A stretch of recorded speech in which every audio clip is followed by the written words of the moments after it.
반갑습니다. 돈의 흐름을 냉정하게 읽어드리는 채널, 불안한 부자들입니다. 자산 시장의 거품은 언제나 가장 화려할 때, 가장 비극적으로 터지기 마련입니다. 부동산이나 주식 이야기만이 아닙니다. 우리가 주말마다 힐링을 찾아 떠났던 그곳, 10조 원의 돈이 몰렸던 시장에서도 지금 거대한 붕괴가 시작됐습니다. 누군가는 이 광풍 속에서 돈을 벌고 떠났지만 뒤늦게 뛰어든 사람들은 지금 피눈물을 흘리고 있다고 하는데요. 오늘 불안한 부자들에서는 화려했던 불멍의 시대가 남긴 차가운 청구서를 정밀하게 분석해 보겠습니다. 지금 당장 스마트폰을 켜서 당근마켓이나 중고나라 앱을 실행해 보시기 바랍니다.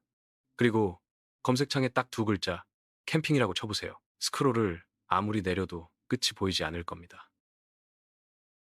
불과 3년 전만 해도 돈이 있어도 못 산다. 웃돈을 얹어줘야 겨우 구한다. 라며 정가보다 비싸게 팔리던 그 전설의 텐트들. 일명 피가 붙어서 거래되던 그 귀하신 몸들이 지금은 반값, 아니 반이반 값에 쏟아져 나오고 있는 걸 목격하실 수 있을 겁니다. 미개봉 새 상품, 급처, 이민 정리, 붙어있는 꼬리표도 정말 다양합니다.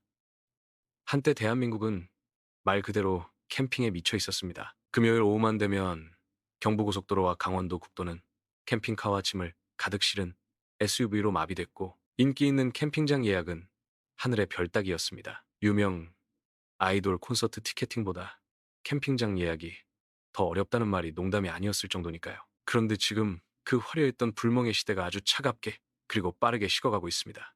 숫자는 거짓말을 하지 않습니다. 캠핑 시장 규모가 7조 원, 아니 10조 원을 돌파했다는 뉴스가 엊그제 같은데 그 화려한 숫자 뒤에서 정작 장비를 만드는 기업들은 40년 만에 처음으로 적자를 내고 동네마다 하나씩 있던 캠핑 용품점들은 줄줄이 문을 닫고 있습니다. 도대체 대한민국 캠핑 산업에 무슨 일이 벌어진 걸까요? 단순히 유행이 지나서일까요? 아니면 우리가 모르는 거대한 경제적 충격이 있었던 걸까요? 오늘 영상에서는 캠핑 제국의 몰락과 그 속에 숨겨진 돈의 배신, 그리고 소비 심리의 변화를 아주 낱낱이 파헤쳐 보겠습니다. 이야기를 시작하려면 우리는 시계바늘을 2020년으로 돌려봐야 합니다.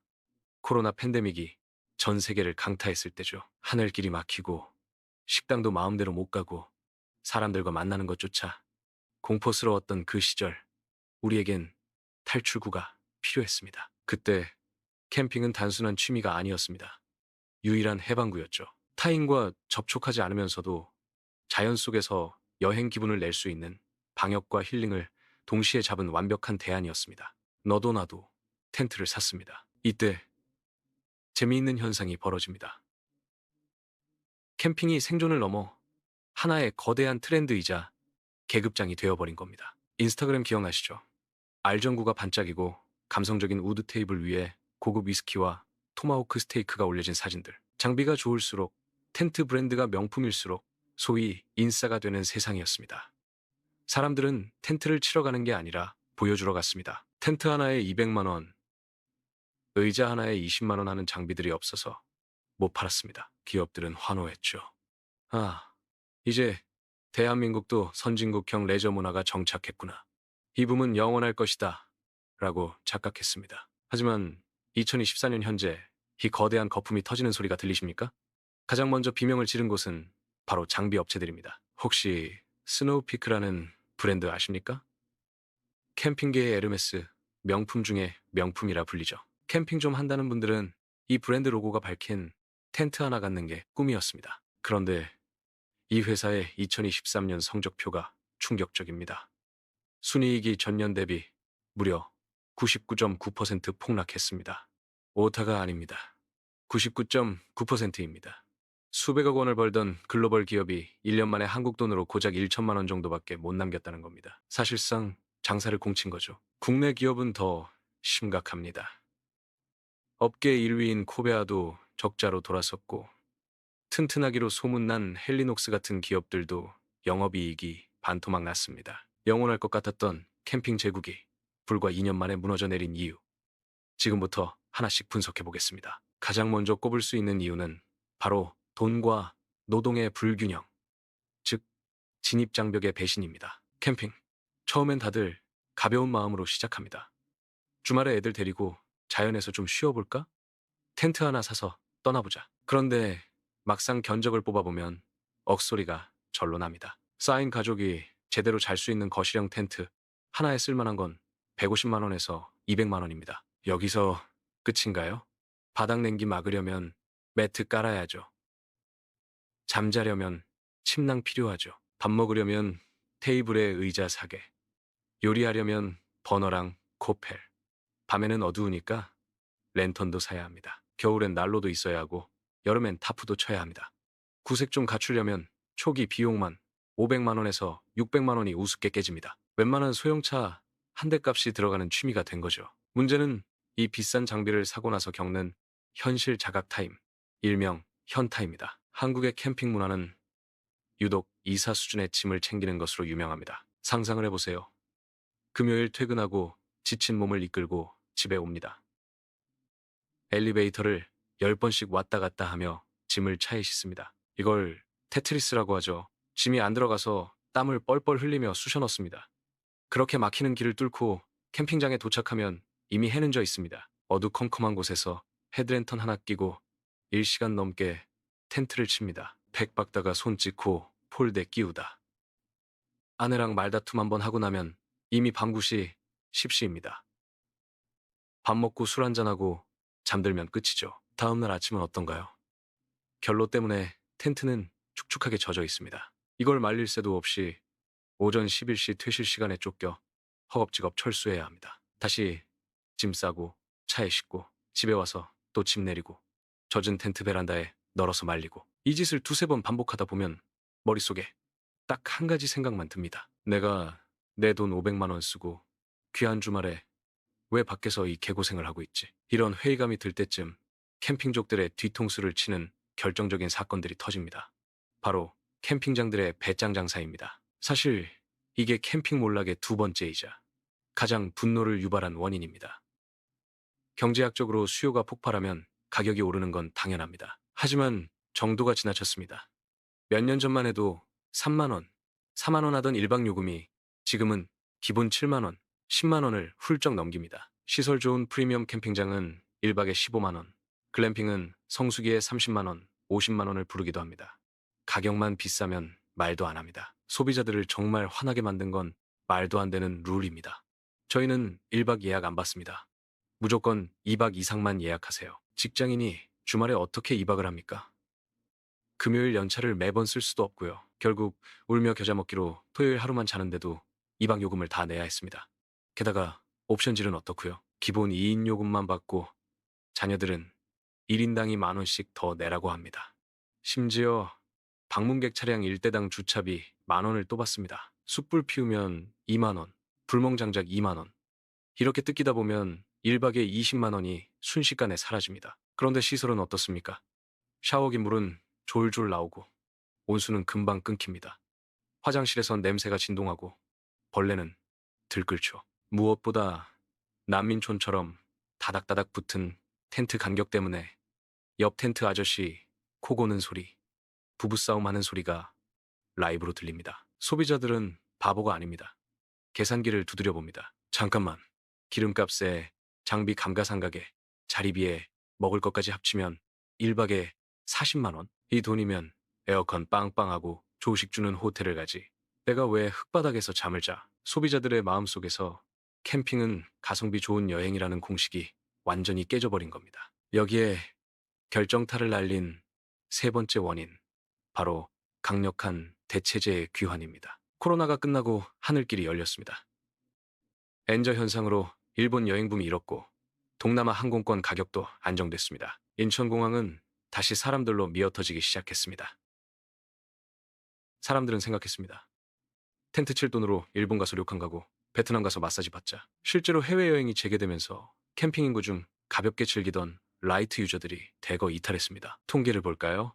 2024년 기준 월 1회 이상 캠핑을 가는 진성 캠핑족 비중은 2021년 24%에서 최근 1%대로 급락했습니다. 즉, 언론에서 말하는 700만 캠핑 인구 중 대부분은 텐트를 창고에 처박아 두고 여권을 들고 공항으로 떠난 유령 캠퍼라는 뜻입니다. 그렇다면 국내에 남은 사람들은 장비를 열심히 샀을까요? 아닙니다. 여기서 등장하는 게 바로 알리익스프레스와 테무의 공습입니다. 예전엔 20만 원짜리 유명 브랜드 경량 의자를 샀다면 이제는 알리에서 똑같이 생긴 2만 원짜리 중국산 의자를 삽니다. 텐트도 마찬가지입니다. 국내 브랜드에서 50만 원 하던 텐트가 중국 직구에서는 10만 원대입니다. 물론 품질 차이는 있겠죠. AS도 안 되고요. 하지만 1년에 한두 번 가는 사람들에겐 그 정도 퀄리티면 충분했습니다. 매장에서 실물만 구경하고 결제는 알리에서 하는 쇼루밍, 쇼루밍 쪽이 늘어나면서 동네 캠핑 용품점들은 임대료도 못 건지고 줄줄이 폐업하게 된 겁니다. 마지막으로 아주 흥미로운 변화가 하나 더 있습니다. 바로 기술의 발전이 전통적인 캠핑 시장을 죽이고 있다는 점입니다. 요즘 도로에 전기차 정말 많죠? 이 전기차에 있는 VL 기능, 이게 캠핑의 판도를 완전히 바꿨습니다. 예전에는 전기를 쓰려면 무거운 파워뱅크 배터리를 챙기거나 일선 전선을 길게 연결해야 했습니다. 그런데 이제는 전기차에 코드만 꽂으면 220V 전기를 마음껏 쓸 수 있습니다. 이게 무슨 뜻이냐? 굳이 비싼 가스 버너를 살 필요가 없어졌다는 겁니다. 집에서 쓰던 에어프라이어 들고 가서 삼겹살 구워 먹고 전자레인지 돌려서 햇밥 먹고 전기 장판 켜고 심지어 이동식 에어컨까지 틉니다. 그러니 누가 비싼 가스 랜턴을 사고 누가 휘발유 버너를 사겠습니까? 기술의 발전이 장비발을 세우던 전통적인 캠핑용품 업체들의 설 자리를 없애버린 겁니다. 이제는 장비가 중요한 게 아니라 어떤 차를 타고 가느냐가 더 중요해진 시대가 온 거죠. 자, 이제 정리를 해보겠습니다. 지금의 대한민국 캠핑 시장은 중간이 없는 극단적인 양극화 상태에 빠졌습니다. 아예 차에서 잠만 자는 스텔스 차박이나 배낭 하나 메고 떠나는 백패킹으로 아주 간소하게 가거나 아니면 아예 수억 원짜리 캠핑카를 사고 1박에 50만 원짜리 럭셔리 글램핑을 가는 초호화로 나뉩니다. 가장 시장이 크고 돈이 됐던 쌓인 가족이 텐트 치고 고기 굽는 그 거대한 중간 시장이 붕괴된 겁니다. 이 현상 어디서 많이 본 것 같지 않으신가요? 바로 이웃나라 일본이 우리보다 먼저 겪었던 일입니다. 일본도 애니메이션 유로캠 열풍으로 캠핑 붐이 불었다가 1년 반 만에 거품이 꺼지며 수많은 캠핑장이 폐허로 변했습니다. 산까지 사서 캠핑장을 만들겠다던 사람들이 파산하고 중고시장에 장비가 헐값에 나왔던 그 과정. 지금 대한민국이 그 전철을 그대로, 아니 더 빠르고 더 강력하게 밟고 있는 겁니다. 특히 우려되는 건 뒤늦게 캠핑장 창업에 뛰어든 은퇴한 자영업자분들입니다. 땅만 있으면 돈 된다. 글램핑은 무조건 흑자다라는 컨설팅 업체의 말만 믿고 평생 모은 퇴직금을 털어넣으신 분들. 지금 상황이 정말 심각합니다. 제대로 된 캠핑장 하나 만들려면 15억, 20억 원이 드는데 손님은 줄고 전기세 같은 고정비는 오르고 시설 경쟁은 치열해지고 있습니다. 수도권 인근에 30억 들여진 캠핑장이 10억에도 안 팔리는 게 지금의 냉혹한 현실입니다. 지금의 캠핑 산업 몰락은 단순한 유행의 변화가 아닙니다. 비상식적인 가격 인상으로 소비자의 신뢰를 잃었고 해외여행이라는 강력한 대체제에게 패배했으며 저가 중국산 공세와 기술의 변화에 적응하지 못한 총체적인 구조적 붕괴입니다. 물론 캠핑이 완전히 사라지지는 않을 겁니다. 오히려 이 거품이 꺼지고 나면 보여주기식이 아니라 진짜 자연을 사랑하는 사람들만 남는 건전한 조정기가 올 수도 있습니다. 하지만 그 과정에서 준비되지 않은 기업과 유행만 쫓아 창업한 캠핑장들의 고통스러운 구조조정은 피할 수 없을 겁니다. 여러분은 어떠신가요?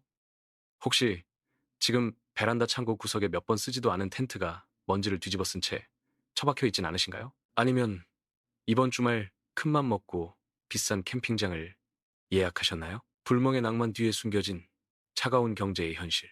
어쩌면 지금 우리는 뜨거웠던 캠핑 열풍이 남기고 간 죄를 치우고 있는 중인지도 모르겠습니다. 긴 영상 시청해주셔서 감사합니다. 오늘 캠핑 시장의 몰락을 통해 우리가 배울 수 있는 건 명확합니다. 영원히 오르는 것은 없으며 대중의 열광 뒤에는 언제나 차가운 계산서가 기다리고 있다는 사실이죠. 남들이 환호할 때 공포를 느끼고 남들이 공포를 느낄 때 기회를 보는 것. 그것이 우리가 이 불안한 시장에서 살아남는 유일한 방법일지도 모르겠습니다. 여러분의 자산을 지키는 데 도움이 되셨다면 구독과 좋아요 부탁드립니다. 다음 영상에서도 더 날카롭고 불편하지만 꼭 알아야 할 돈 이야기로 찾아오겠습니다. 지금까지 불안한 부자들이었습니다. 시청해주셔서 감사합니다.